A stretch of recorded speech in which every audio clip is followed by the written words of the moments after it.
Modern Warfare 2, the sequel to 2007's Call of Duty 4, has finally been released.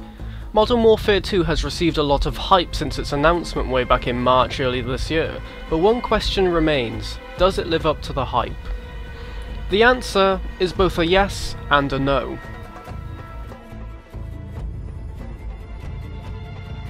Modern Warfare 2 takes place 5 years after the end of Call of Duty 4. As usual with the Call of Duty series, you see the war through the perspective of multiple people.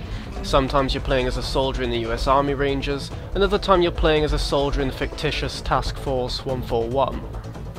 Modern Warfare 2 feels rather different from the first game.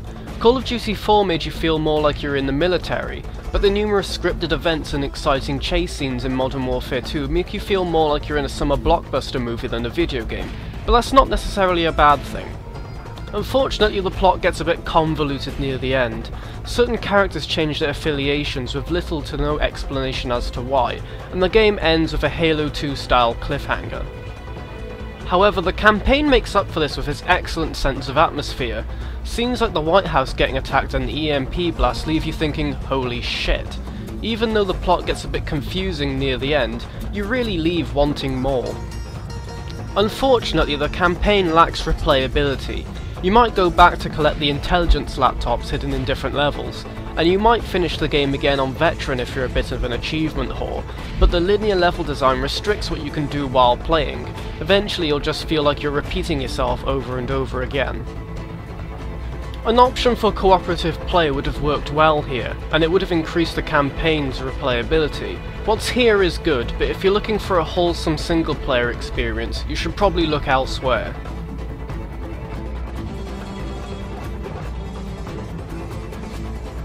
Special Ops is a cooperative game mode in Modern Warfare 2, where you and a friend can partake in small challenges cooperatively. Some of these missions are actually really interesting, and have a pretty strong emphasis on teamwork. There are some missions where you have to hold off some waves of enemies, there are others where you have to race your friend on snowmobiles, but perhaps the most interesting, and certainly the most fun, is the mission where one player is in an AC-130 gunship, and the other player is on the ground. The player in the gunship has to provide supporting fire so that the player on the ground can get from point A to point B. It's a brilliant idea, but I can't help but wish there were more levels like it here. Ultimately, Special Ops suffers from the same problem that the campaign does. Save for a few missions, there aren't really any that you feel like playing time and time again.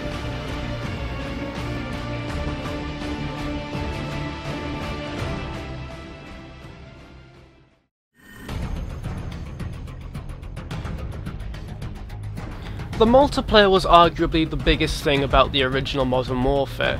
The game remained at the top end of Major Nelson's top played games on Xbox Live ever since it was released, competing with games like Halo 3, Gears of War 2 and GTA 4.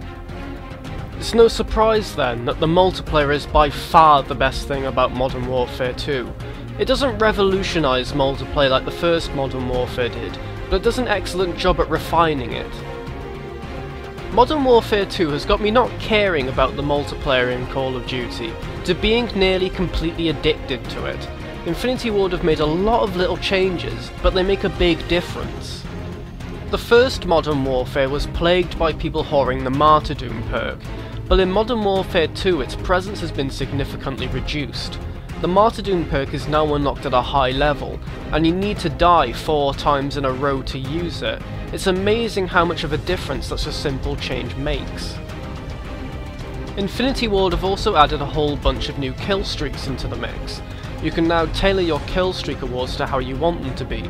You can still call in things like UAVs, airstrikes and attack helicopters, but you can also call in supply packages, missiles, and now you can even be the gunner of an AC-130 or an attack helicopter.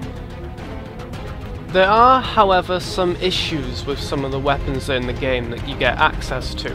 As you level up in rank, you get a weapon known as the Stinger, which is basically a missile launcher. The Stinger to take out nearly every single kill streak perk in a single hit, which means that the chopper that you worked hard on earning can be wiped from the battlefield in just a matter of seconds. Despite this issue, the multiplayer in Modern Warfare 2 is still a lot of fun to play. Infinity Ward have done a good job at refining the elements from the first game, and the result is a game that's much more fun to play than its predecessor. While the campaign and special ops in Modern Warfare 2 lack replayability, the multiplayer is sure to keep you playing for months or even years. This is a game well worth picking up.